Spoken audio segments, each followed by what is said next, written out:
Anyway, let's press on with the proper antics of the evening. So we're going to hear from our Poet of the Month, Claire. She's been a regular for a while, although she's quite newish onto the poetry scene. I think only in the last year or so. She's performed in a few places, but we were one of the very first places she came, and we're delighted that she's been supporting us as well, and she's done a few events and things. So it was, in some ways, it was overdue that she would have been selected as Poet of the Month, so I was absolutely delighted when she was chosen. We invite the Poet of the Month back to do about a 15-minute-ish set. Is that about right? It's like 20, sorry. I know that's fine. I think I said you could go a bit over. That's absolutely great. So as this is like, it was certainly your first like proper set you've done for us, maybe at all. Yeah. So which is great, very exciting. I know if you've not seen Claire before, I know you're going to love her. And don't forget, because you were out the room when I was talking earlier, the other part of your job is to choose tonight's Poet of the Month. Okay, so you're on it. Please give a massive warm welcome to Claire Tedstone. Hello everyone.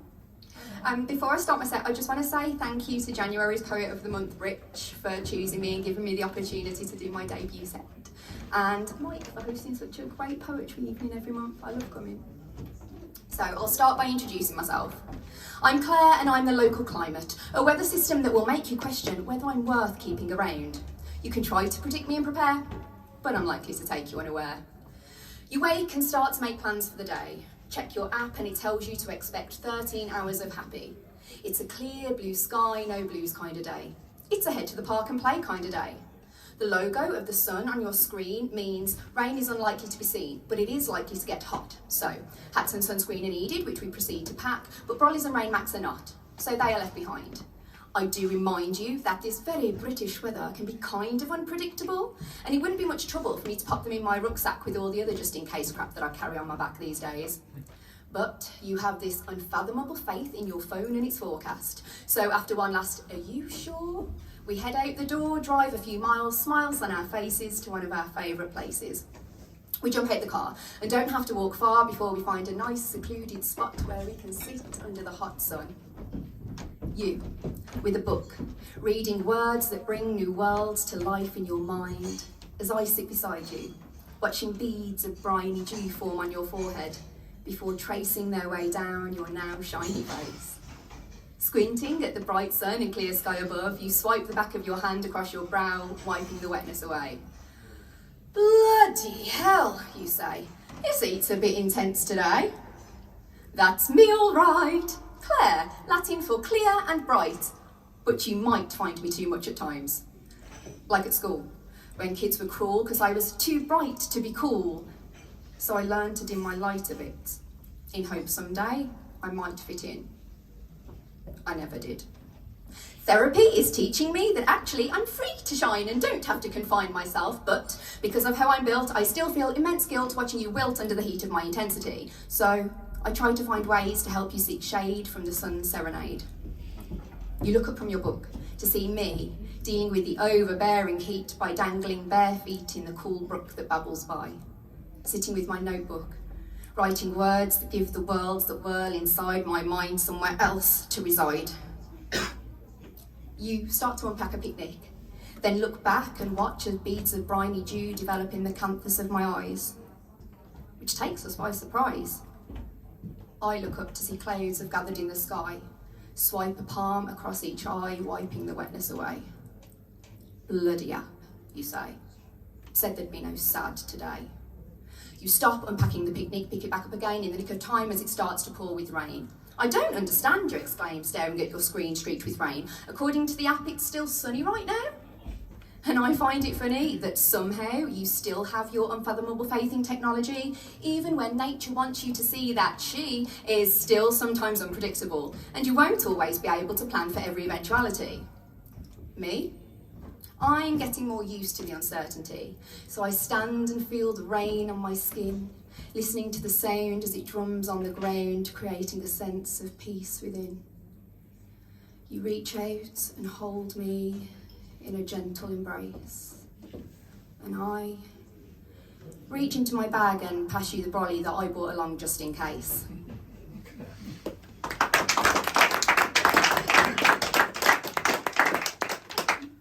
For the rest of my set this evening, I'd like to bring you along on a journey that explores what it's like to live with mental illness and disability.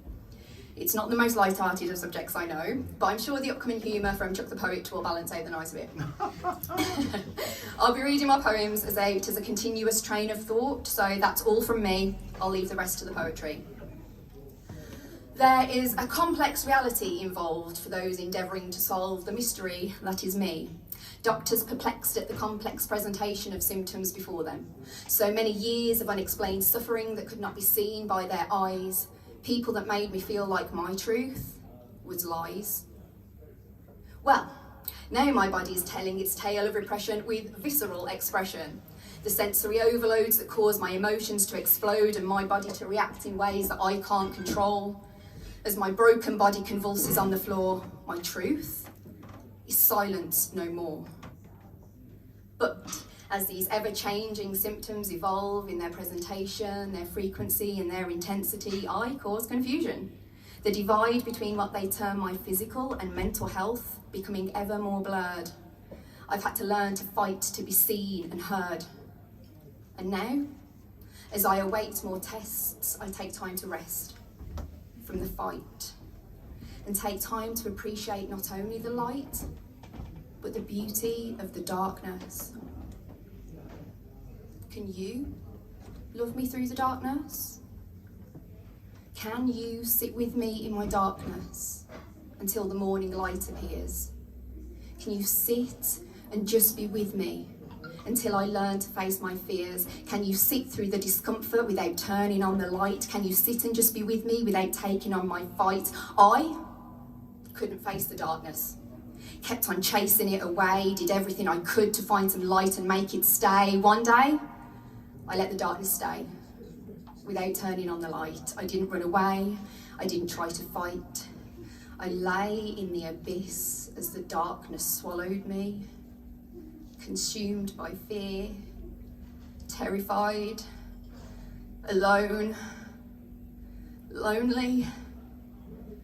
And as I lay there and allowed myself to be with darkness, my new friend, I saw light break on the horizon as the night came to an end. Relief came flooding through me. The day had come again, the warming touch of sunlight gently comforting the pain. The darkness comes, the darkness goes, a cycle without end. So I figured that it's better when the darkness is my friend. My darkness is like night, I've learned. The sun will always rise. And if I don't keep putting lights on, I see heaven in the skies. The beauty of the stars that shine, a universe that's mine. But I need to sit in darkness to experience the sublime. But the darkness can be lonely, and I'd love to share the view. I want to lay down on the earth together and share the stars with you. So as I wander through my darkness, I wonder, could it be? Could you come and walk beside me and keep me company? Can you lay and just be with me as we learn to stop the fight? Can you lay with the discomfort without turning on the light? Can you lay and just be with me whilst we learn to face our fears? Can you lay with me in darkness until the morning light appears? We can walk and be together as we learn to face our fears. We can walk out in the darkness until the morning light appears. My mind tries to take me away. I try so hard to stay, but the price I pay is losing myself, using my strength to hold on tight to what is right, to what I've known, to the place that's been home for so long, worried I'll get it wrong, terrified of taking flight. It's exhausting. Tornado hits. I hold on to home so tight, fight with all my might that I might stay and weather the storm. But it is too strong and it's gone on for so long that it hurts to hold on. My muscles rage with pain, feeling torn as I cling for dear life as the wind tries to rip me away. I try so hard to stay, but it hurts to hold on. Can't take the strain, feeling tired as I cling for dear life and the wind tries to rip me away. I lose my grip, slip up into the cyclone, cycle round alone, spiralling higher and higher above the ground. Twisting through the sky, I fly with feathered things, with wings, and hear them sing above the roaring wind. A sweet sound. As I'm blown around, turning upside down, around in circles, head spinning, I'm I'm beginning to feel sick, but as quick as it comes, it goes. The chaos becomes controlled. Feels like I'm swimming the skies as I rise with the wind. To be held by the air is unparalleled, just like the views from up here. There is freedom in the storm. As the wind calms, I am reminded that my flight was not self-sustained, and with no wings but arms, the height I gained cannot be maintained, so I'm resigned to my fate. As the storm dissipates, I anticipate my descent. Fear flooding through my veins as I wait. Then, free fall, stomach shoots through skull, air rushing past so fast I can't catch my breath as I hurtle back to earth at terminal velocity. Can't help but think that this is the end of me. The terminus of this journey is approaching so quickly. I can't catch myself and Superman is busy. Or maybe he never existed. Or maybe he just needs a rest too, after always being the one to come to everyone else's rescue. Who is it that saves Superman and wipes away his tears? Surely he has fears and falls at times. I digress, and this is not the time to be going off on a tangent when I'm meant to be bracing for a crash landing as I plummet towards the pavement. I crash back down to earth, smash into the ground and am battered by the debris as it rains down heavily and then lies scattered all around me. I survey the scene. The broken parts of me. The broken hearts I see like nothing I've seen before. And I have no idea where I am. I search through the devastation for clues as to my location. I find fragments of home that the wind has blown along with me and gather them up like pieces of a puzzle that I'll be able to reassemble into something that resembles life before the storm. The storm that has dropped me in unfamiliar territory and simultaneously filled me with terror and awe. The storm that broke me apart, unlocking the stories I'd stored deep in my heart for so long.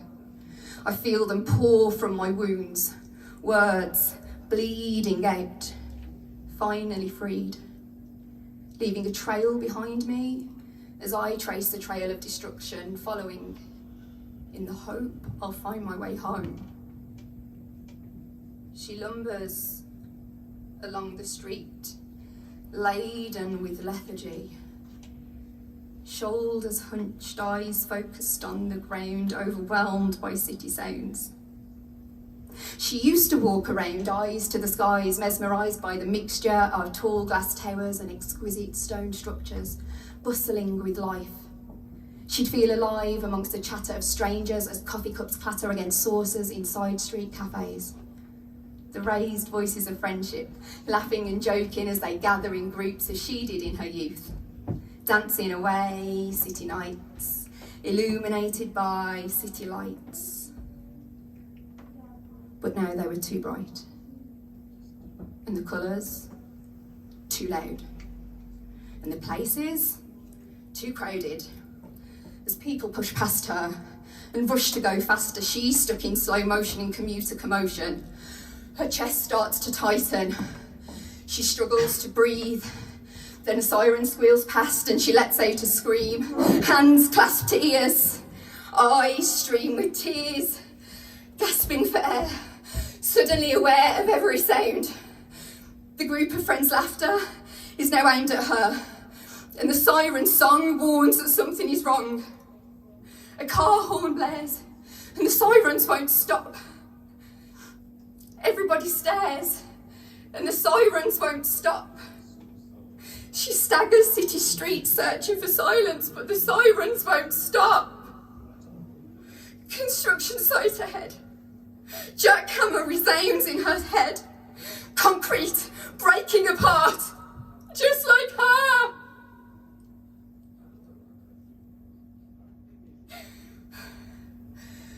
Another phone appointment with a psychiatrist. Another diagnosis to add to the list. Along with psychosis, depression and anxiety, fibromyalgia, ME and PTSD, today I got given another label. Apparently, I'm emotionally unstable. Me? Emotionally unstable? Well, okay, but only in the way that a table placed on uneven ground rocks around. Put me on a level surface and I'm just sound. Sound. What's that sound?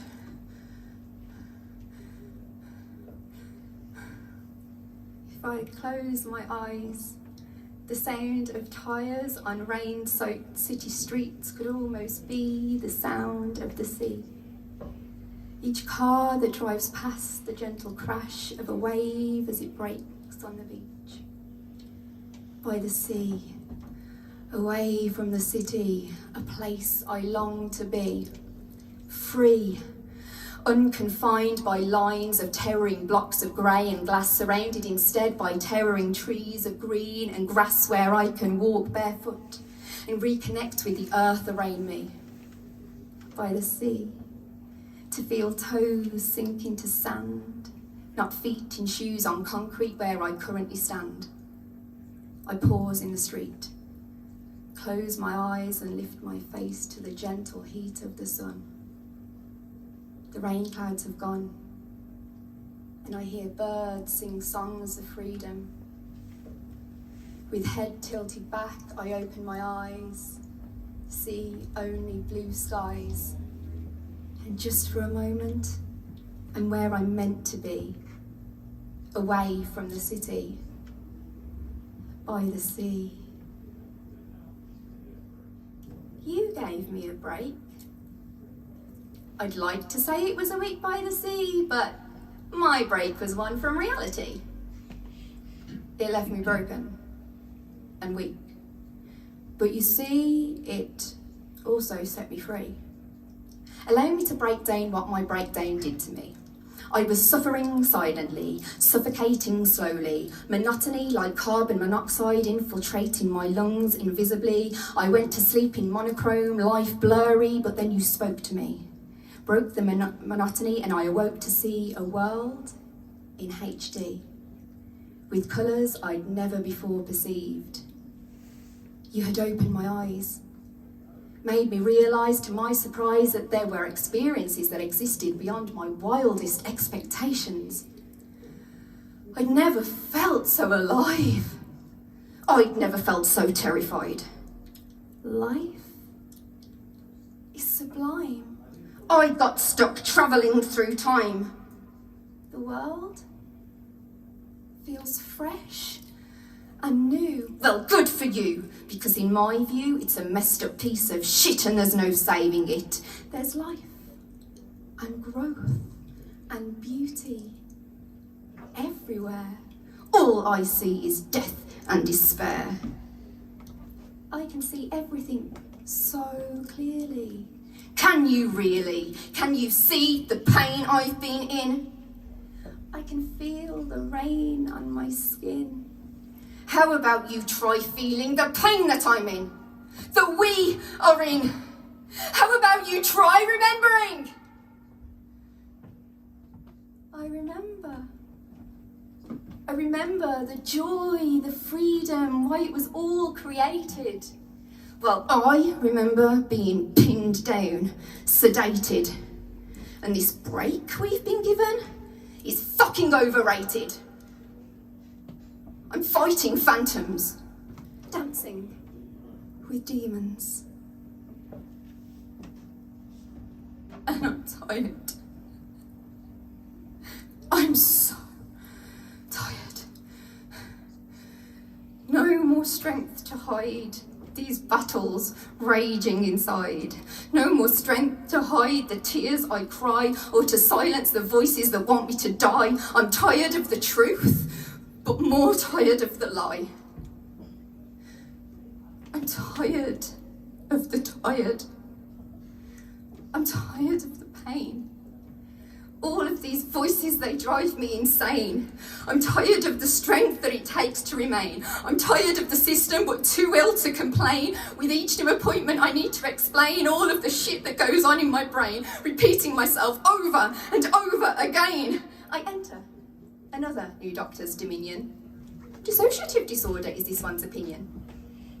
But honestly, I'm too tired to care anymore. Back to the start. This heart was triggered once more. Back to square one, I've gone good. The gun, trigger pulled once more, I'm a mess. All that progress undone. Again. And the pain is back once more.